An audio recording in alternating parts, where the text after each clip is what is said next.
Well, good evening. This is Hound Dog Steve coming to you on Saturday, the 13th of January. And I guess the first story that caught my eye this week, this is a bit of an ongoing saga. This is Loblaws being assailed for their price fixing response, and it announces gift card restrictions. Okay, so Loblaws and most of the major supermarkets have been caught price fixing on bread, and this has been a staggering amount of money has been taken from the public in this scheme. It's been going on for at least 14 years, and okay, so Loblaws had gone to the Competition Bureau and basically explained the whole scheme to them, and because they were the first ones to come forward, and in that case with the whistleblower, they escape prosecution. But I think we all realise that what probably happened was that somebody was sniffing around and was getting a little too close, and Loblaws decided that best to come forward and fess up. They've made probably millions, if not billions of dollars on scamming the public on bread prices, and ratted out all their buddies. So there you go, there's a bit of an insight to the kind of personality that we're dealing with. And of course, what they've offered as a response to this is that anybody who bought bread at Loblaws or one of their subsidiaries will get a $25 gift card. However, you have to fill in basically a fairly broad information gathering document. Includes your name, phone number, all this kind of stuff, your address, the sort of things that data collectors actually drool over.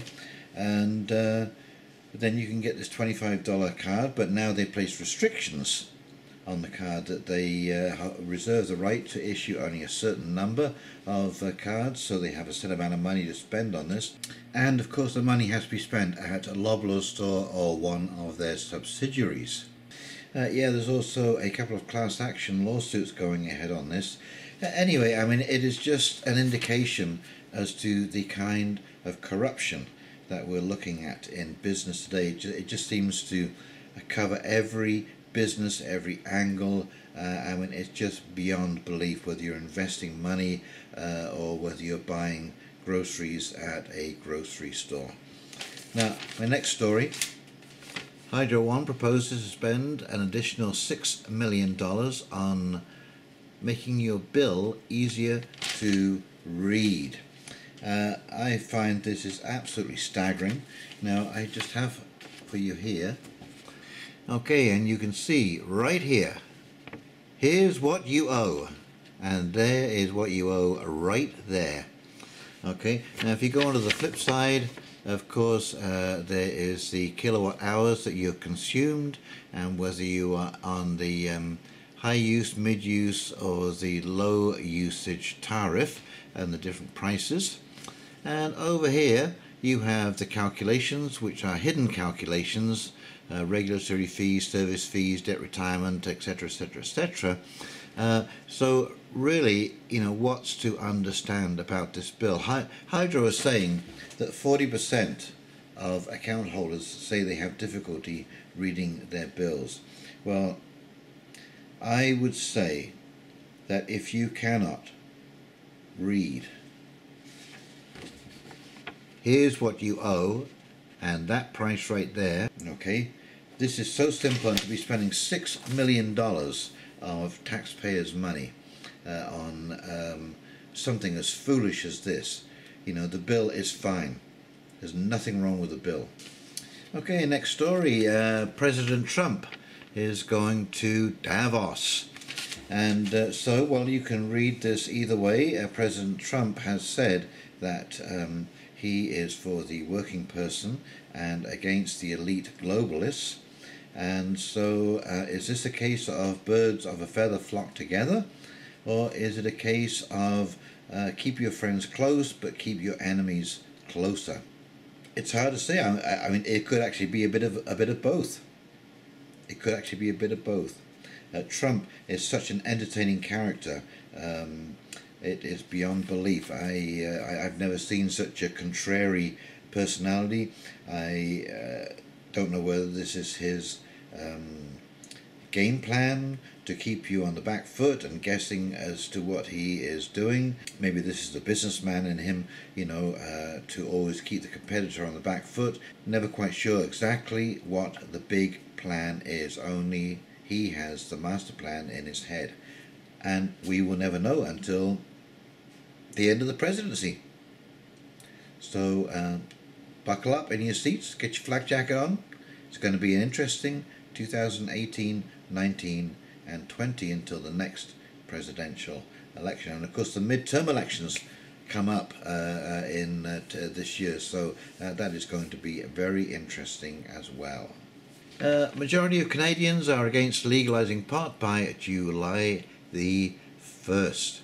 And I brought this up simply because here is another one of these articles. It's absolutely unbelievable how they get away with portraying this as a legitimate study, a legitimate poll. And of course they have all the 43% of the people said blah blah blah blah blah, and how many people? 1,000 Canadians. 1,000 Canadians. That's 1,000 people speaking on behalf of 30 million. And it's to be considered accurate within 3.1 percentage points. So that's 30 people it could be off by in 1,000 Canadians. So this is not representative. This is totally biased and partisan. We don't know the age of the people in the poll. We don't know the location of the people in the poll. We don't even know the location of the people in the poll within the city within which they reside, or the rural area or village or town or what have you. I mean, there are definitely political divisions within, say, a city like Toronto. There is definite areas that are predominantly conservative, and there are areas that are predominantly liberal or NDP, and each one of those parties are going to give a different response. If you go into a conservative area, they don't want legalized at all. If you go into a liberal area, who knows? They want it legalized, but whether they want it legalized by July the 1st, who knows? So here is another bit of nonsense taking up newsprint that you pay for. Don't believe a word of it. When you see, I always advise people to read the last paragraph, okay, because the last paragraph actually and the first paragraph usually contain the main details, but they always put the number of people that were polled in the last paragraph, okay, and take a look at that, and when you see 1,000 people of the population, you can basically roll it up and use it as fire starter. Here is a little piece about AI and truck driving. This is Elon Musk from Tesla. Interest in the driverless vehicle sector picked up in the closing months of 2017 after Tesla Inc. showcased a fully electric semi-trailer truck equipped with semi-autonomous technology. Okay, as I said, this is going to be a burgeoning issue in 2018, and you are going to see AI weaving its way in and out of our lives like we have never known before. And of course, final little article here is a plea for understanding in a mechanized ethos. Your smartphone is making you stupid, antisocial and unhealthy, so why can't you put it down? We don't need to read the whole article because we know that these smartphones are dumbing people down like crazy.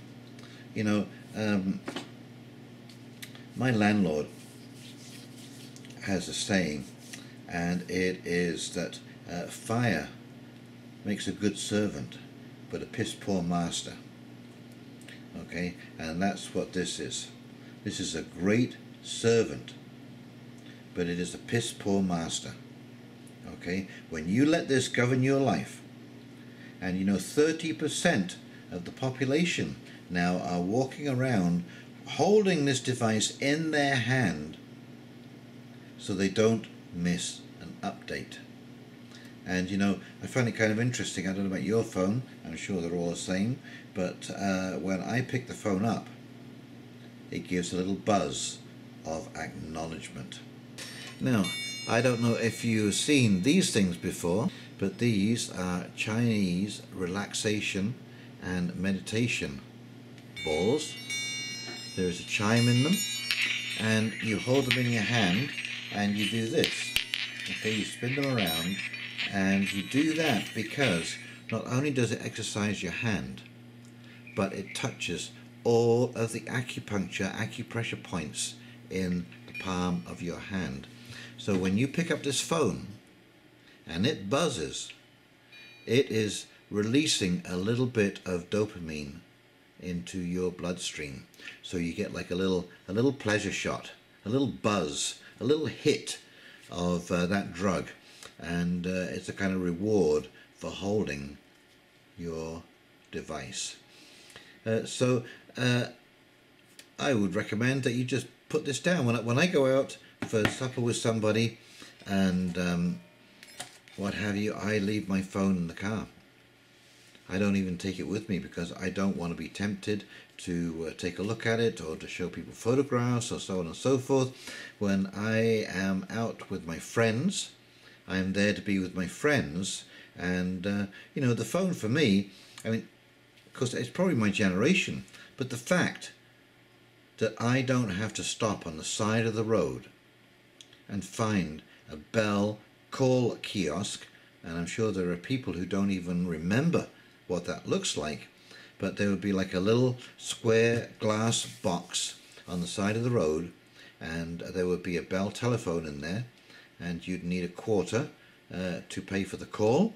And of course the phone book always had, well, it was either missing or that the page that you wanted the number on had been torn out because someone else needed it.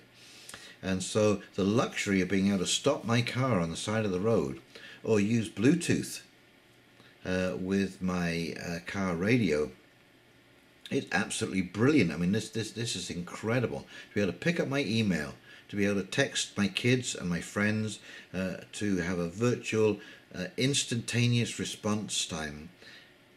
It's absolutely staggering. I mean, that alone is enough reward from this device. But to be continually texting, to be continually having it around and so on and so forth, no, I don't need to do that. And I would like to suggest people put it down. Don't take it into restaurants. Everywhere I go, I see people eating out. Okay, and the first thing that happens is that telephone comes out and people start scrolling and all of this kind of stuff, texting, checking for updates, and I keep thinking that it is such a shame that they're spoiling the time, the opportunity that they have to create a real relationship in the real world. Okay, so this is Hound Dog Steve signing off, and I hope you enjoyed this content, and if you did, please like and subscribe below, and we'll be talking real soon. You take care. You have a great day now. See ya.